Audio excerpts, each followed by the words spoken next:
আমরা যখন বন্যা দুর্গত এলাকায় ত্রাণ নিয়ে যাই না?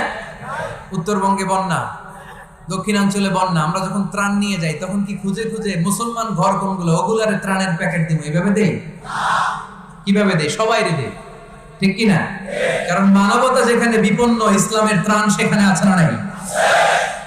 আমরা তখন মুসলিম অমুসলিম কাফের মুশরিক দেখি না, আমরা দেখি কারা বন্যা পীড়িত, কারা দুঃখ কষ্টে আছে, যারাই আমাদের হেল্পিং হ্যান্ড আমরা এক্সপান্ড করে দিব, আমাদের সাহায্যের হাত তাদের কাছে পৌঁছে যাবে। জোরে কোন ঠিক কিনা? এটারে বলে হিউম্যানিটেরিয়ান রিলিজিয়ান। ইসলামকে বুঝে নেন, ইসলামের সৌন্দর্যটারে শিখে নেন, কাদা ছড়াছড়ি আর কইরেন না। কত সুন্দর ধর্ম আল্লাহ আমাদেরকে উপহার দিলেন, আর এই ধর্মটারে আমরা কুৎসিত করতে করতে, কালো করতে করতে শেষ করে দিয়েছি। এজন্য অমুসলিমরা বলে মুসলমান হওয়ার দরকার নাই, আমাদের ধর্মই অনেক ভালো। কারণ ইসলামের যে সৌন্দর্য আমরা তো দেখাইতে পারি নাই।